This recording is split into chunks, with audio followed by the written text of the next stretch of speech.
अस्सलाम वालेकुम। मैं हूँ शाहीन और आप देख रहे हैं आशियाना शाहीन का। जीते रहिए, हंसते रहिए, मुस्कुराते रहिए और देखते रहिए आशियाना शाहीन का।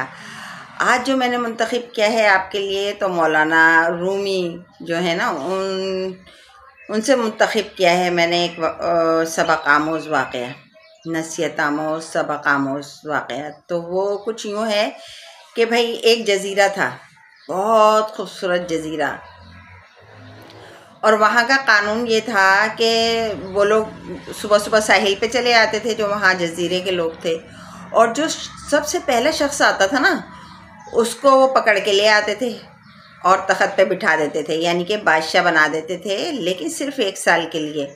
और 1 साल बाद जज़ीरे के साथ ही एक बहुत ही खौफनाक जंगल था जिसमें शेर, चीता, सांप, बिच्छू और खौफनाक तरीन जो थे ना जानवर थे।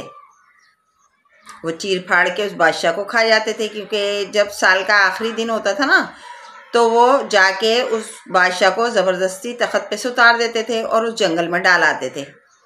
और फिर साल का पहला दिन जो होता था वो साहिल पे जाते थे, और साहिल पे जो भी पहला शख्स आता था उसे, चाहे वो बादशाह बनना चाहे या ना चाहे, ज़बरदस्ती लाते और तख़त पे बिठा देते कि भाई 1 साल के लिए आप जो हैं हमारे बादशाह हैं।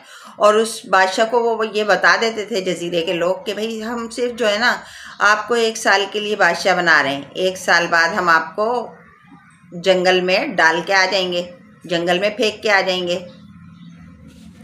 ऐसे ही उन्होंने क्या किया कि जब साल का आखिरी दिन था ना तो उस जो बादशाह बैठा था उसको बेचारा चीखता था, बादशाह चिल्लाता था, रोता था, गिड़गिड़ाता था, माफ़िया मांगता था कि मुझे मौत के मुंह में क्यों ले जा रहे हो। लेकिन वो जज़ीरे के लोग कहते थे हमारे जज़ीरे का यही कानून है, तो वो एक भी नहीं सुनते थे बादशाह की। और बादशाह जितना भी रोए, चीखे, चिल्लाए, माफ़िया मांगे, वो उसको जंगल में फेंक के आ जाते थे। ऐसे ही एक दिन वो जब वो बादशाह को फेंक कर आए और सुबह सुबह साहिल पे पहुंच गए। अब पहला शख्स जो आया ना तो वो ताजिर था, और बहुत समझदार और रहमदिल और बहुत अच्छा ताजिर था, खूबसूरत भी था। तो जज़ीरे के लोगों ने कहा हो ये तो बड़ा अच्छा शख्स मिल गया, खूबसूरत भी है और जो है ना अच्छा लग रहा है, ये हमारा बादशाह बनेगा। उसको कहा कि भाई आप हमारे साथ चलिए और 1 साल के लिए जो है ना हम इस जज़ीरे का आपको बादशाह बनाएंगे। उसने कहा नहीं भाई, मैं तो बादशाह बनना ही नहीं चाहता, मैं तो एक ताजिर हूँ और अपने किसी काम से जा रहा था कि जज़ीरे की तरफ आ निकला, मैं बादशाह बनने के लिए हरगिज़ तैयार नहीं हूँ। तो भाई तुम लोग मुझे ज़बरदस्ती क्यों बादशाह बनाना चाहते हो? मैं तो तिजारत करता हूँ और अपनी तिजारत से मैं बहुत खुश हूँ। तो जज़ीरे के जो लोग थे ना उन्होंने बताया कि देखिए कल साल का आखिरी दिन था, तो जो 1 साल के लिए हम बनाते हैं बादशाह, तो हम अपने पुराने बादशाह को जो था ना उसको तो जंगल में छोड़ आए हैं। अब आप आए हो साहिल पे और हमारा ये दस्तूर है कि जो साहिल पे पहला शख्स आता है ना उसे हम 1 साल के लिए बादशाह बना लेते हैं, और 1 साल बाद हम उसी जंगल में उसको फेंक देते हैं जो बहुत खौफनाक जंगल है और जज़ीरे के साथ ही है। अब बादशाह तो हो गया बहुत ज़्यादा मजबूर, क्योंकि उसको पता था कि जो इनका दस्तूर है ये उससे बाज नहीं आएंगे। बहरहाल बहुत मजबूरी थी, बादशाह बेचारा परेशानी के बावजूद भी अगर राज़ी नहीं भी होता तो वो तो उसको पकड़ के ले आते ना ज़बरदस्ती, तो वो राज़ी हो गया। अब जज़ीरे के लोग उसे ले गए और बादशाह बना दिया, और बादशाह को दोबारा पूरी तफसील बताई कि भाई हम इस तरह करते हैं, पुराने बादशाह को 1 साल बाद जंगल में डाल देते हैं, यही हम आपके साथ भी करेंगे, 1 साल तक आप यहाँ के बादशाह हैं। बादशाह जो था वो कुछ सोच के बेचारा खामोश हो गया। फिर कहने लगा कि अच्छा सिपाहियों को बुलाओ। बहुत सारे सिपाहियों को बुलाया गया। सिपाही जब आए तो उसने कहा देखो जिस जंगल में आप लोग पुराने बादशाह को फेंकते हो ना उस जंगल में जाओ और वहाँ के जितने भी दरिंदे हैं, खौफनाक जानवर हैं, उन सबको कत्ल कर दो।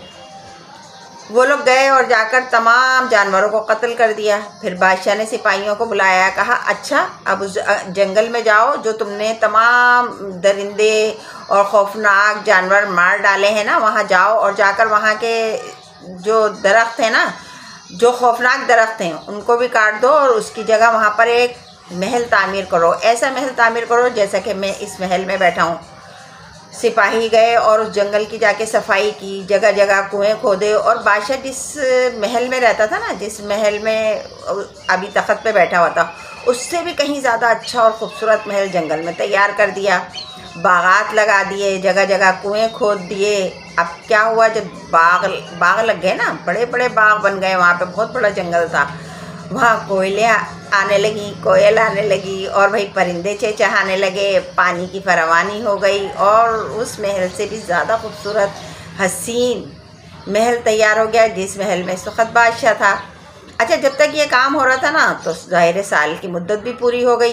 एक दिन जजीरे के लोग आए और बड़ी बड़ी जंजीरें लेके आए, खौफनाक किस्म के, पहलवान किस्म के नौजवान, और कहा बादशाह खड़े हो जाओ, आज साल का आखिरी दिन है और तुम्हारा वक्त आ गया है कि अब तुम्हें तख्त से उतार दिया जाए और उसी जंगल में फेंक दिया जाए, जैसा कि हमारा तरीक़ाकार है कि हम पुराने बादशाह को उस जंगल में फेंक देते हैं।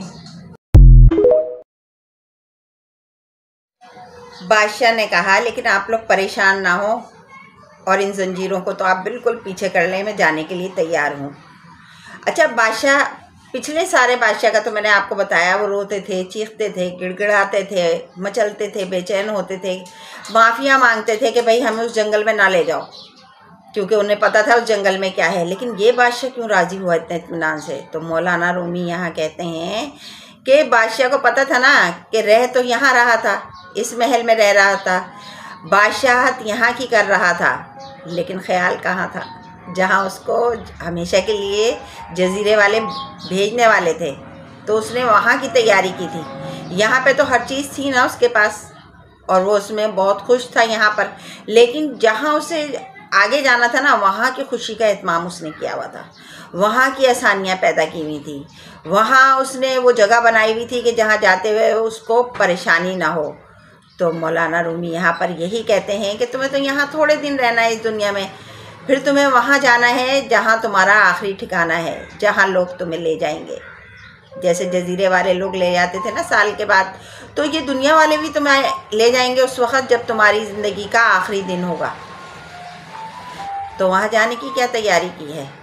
वहाँ भी तो सांप हैं, बिच्छू हैं, दर्दनाक अजाब है उन लोगों के लिए जिन्होंने कोई तैयारी नहीं की। तो भाई जहाँ तुम्हें जाना है वहाँ के लिए तैयारी करके रखो, वहाँ का इंतज़ाम करो, वहाँ के लिए आसानियाँ पैदा करो, वहाँ के बागों को जन्नत के बागों में से एक बाग बनाओ, अपनी जन्नत को, अपने लिए जन्नत में जाने का इत्माम करो। तो भाई इससे आपको क्या सबक मिलता है मुझे ज़रूर बताइएगा, और अभी तक आपने अगर मेरे चैनल को नहीं किया है ना सब्सक्राइब, तो जल्दी से कर दीजिए सब्सक्राइब, और बेल के आइकन पे कर दीजिए प्रेस, ताकि मेरी आने वाली हर नई वीडियो आसानी के साथ आप तक पहुंच सके। और मेरा ख्याल में आज जो मैंने आपको मौलाना रूमी का ये वाक़या सुनाया है, सबक आमोज़, नसीहत आमोज़ और सोचने पे मजबूर करने वाला, ये वो वाक़या है कि अगर हम सोचें ना और इस पर अमल करें तो इंशाअल्लाह मरने के बाद अल्लाह ताला हमें जन्नत नसीब फरमाएगा, अगर हम वही अमल करें जो जन्नत के लिए लाजमी है। तो भाई सोचते रहिएगा, मेरी इस बात को ज़रूर सोचिएगा और इस पर अमल करने की कोशिश कीजिएगा। मेरा ख्याल में आज के लिए काफ़ी है ना, अगर ज़िंदगी रही तो इंशाअल्लाह फिर मिलेंगे। उस वक्त तक के लिए अल्लाह हाफिज़। हंसते रहिए, मुस्कुराते रहिए, खिलखिलाते रहिए, और भाई मुझे दीजिए इजाज़त।